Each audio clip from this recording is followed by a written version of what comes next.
O conhecimento é a principal característica que nos torna seres humanos.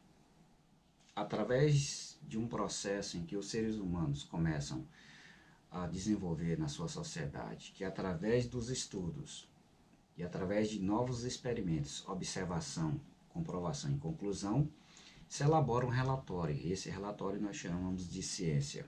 Então a ciência ela é um objeto, é uma ferramenta de criaturas funcionais dualistas. A utilidade da ciência é para beneficiar os nossos confortos, né? Não só alimentar, mas vestuário, modismos, transporte, né? Segurança, diversão e tudo mais. Os seres humanos têm essa característica peculiar que nos diferencia dos animais. Então, os animais eles vivem com todos aqueles recursos que a própria natureza lhe proporciona, nada mais do que isso. E nada mais é exigido por criaturas de baixo nível de consciência, que são os animais que atuam e vivem agindo pelos seus próprios instintos. O instinto é algo que supre as necessidades básicas daquelas criaturas, na classificação animais. O ser humano é animal e é um ser racional. Então, grande parte do nosso comportamento também está enraizado nos instintos. E uma das classificações fundamentais dos estudos de Freud foi justamente nestes pontos que ele queria abordar. Quando ele cita o subconsciente, é um acúmulo de informações também, através da expressão corporal, através da comunicação articulada, através da comunicação linguística. Então, os psicanalistas, a partir do momento que passam a ter uma observação mais clara sobre você, dentro de um consultório, ele está avaliando todas esses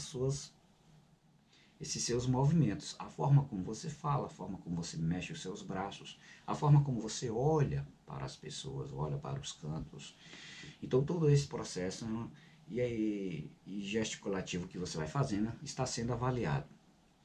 O Freud ele relata que grande parte da ação violenta do homem, que está dentro do seu subconsciente, é enraizada através do seu lado animal.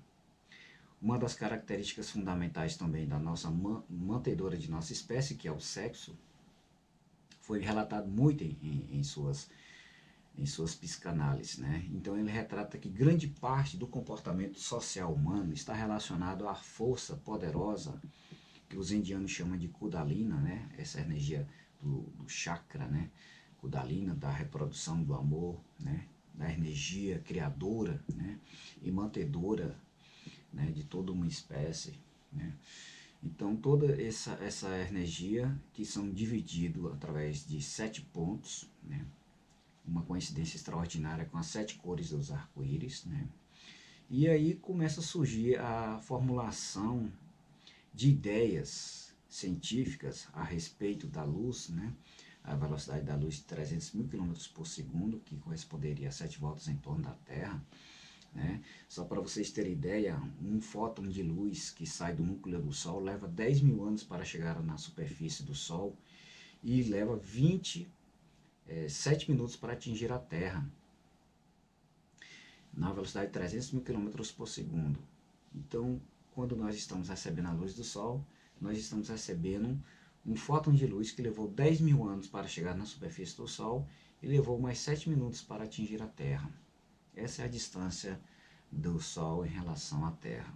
7 minutos na velocidade de 300 mil km por segundo. Existe uma série de fatores no universo que nós ainda não compreendemos, porque nós estamos em um processo funcional dualista e estamos desenvolvendo tendências tecnológicas que nos permitem descobrir novos fatos que vai mudando a cada dia as nossas realidades. Uma das questões muito interessantes é que Fibonacci, quando ele começa a retratar cálculos e números, né, que determinam as formas na natureza, principalmente da formação dos caracóis e etc, etc, ele começa a desmembrar uma ciência muito antiga que é a geometria sagrada. Então Fibonacci ele começa a perceber que tem um padrão na natureza que pode ser medido e calculado em números. E todo o universo obedece a essa linha. Então, a pessoa que criou o nosso universo, obviamente, é uma pessoa de um padrão de intelectualidade e sabedoria suprema muito profundo, que nós ainda não compreendemos de uma certa forma na sua totalidade. Essas formas que nós a conhecemos por algumas ideologias religiosas, elas são muito pobres e muito pequenas. Elas são contaminadas pela ideologia política, porque vocês bem sabem que quando houve a formação da Igreja Católica foi depois de 300 anos da morte de Cristo. E Constantino, que foi o patrono da organização da Igreja Católica, elaborou o Concílio de Nicéia, onde ali se elaborou a primeira organização que nós chamamos de o livro da Palavra de Deus, que seria a Bíblia. E através desse processo a humanidade vem de tempos em tempos obedecendo a um princípio religioso, onde é responsável principalmente pela formação do calendário gregoriano. Então o Papa Gregório elaborou um calendário de 365 dias, né? Um erro que é corrigido há 4 anos, pelo ano bissexto. Né? Então, o que acontece é que os fatores religiosos ou adoração a algo, eles são fundamentais para que o homem possa estimular sua imaginação e desenvolver os campos sociais. O homem, ele só vive em sociedade quando tem algo a temer.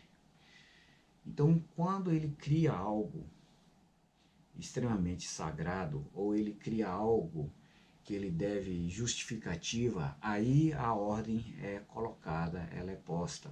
Os limites, quando são delimitados, há um maior controle sobre as massas. Então, essa é uma das ideias que nós chamamos também de Matrix.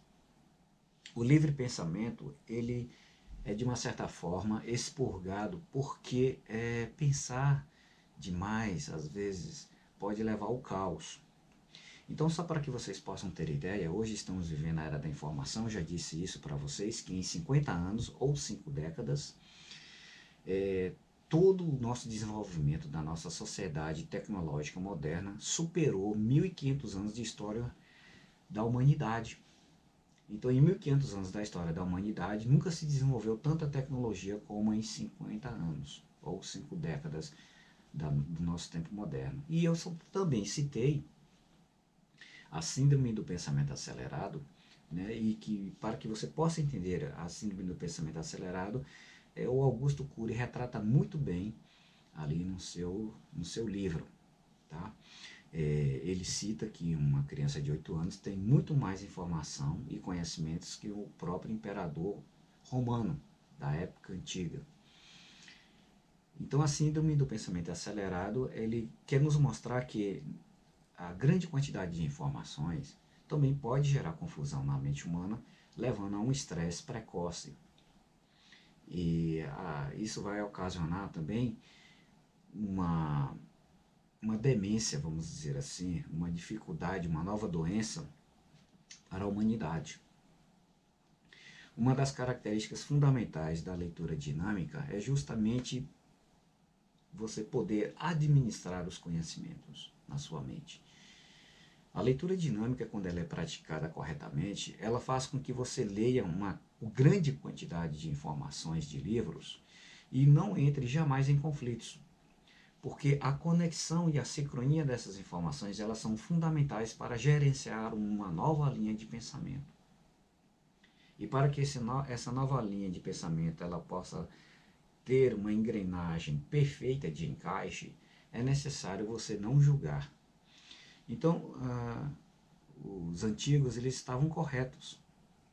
Primeiro devemos nos conhecer, ou conheça-te a ti mesmo, primeiro, para que depois você possa administrar um todo. Então, quando nós passamos a perder muito tempo analisando e julgando os outros, nós estamos deixando de nos conhecer a nós próprios. A grande metodologia é você observar o que está errado no outro e buscar isso para dentro de você e começar a fazer uma autoanálise de você mesmo. Poxa, eu identifiquei algo assustador naquela pessoa. Se eu identifiquei, é porque os meus sentimentos têm me mostrado que eu também os tenho dentro de mim. E eu os repudio. Eu discordo completamente do comportamento de fulano e de Beltrano. Então, eu tenho isso também dentro de mim, porque eu identifiquei instantaneamente no outro. Então, o não julgamento do próximo às vezes você se colocar no lugar dele. E através dessa identidade de estar no lugar do outro, você vai ter uma percepção da visão dele. Como mudar toda essa psicosfera? Através do pensamento e do sentimento. O coração, ele é fundamental para administrar os nossos sentimentos. Grande parte das euforias e das grandes conquistas, alegrias e tristezas, elas são gerenciadas emocionalmente pelo coração. Então o coração, ele palpita, ele aumenta o fluxo de sangue na sua corrente sanguínea de acordo com a glândula pineal, que produz a glândula pituitária, os elementos químicos, a citosina, a citosina,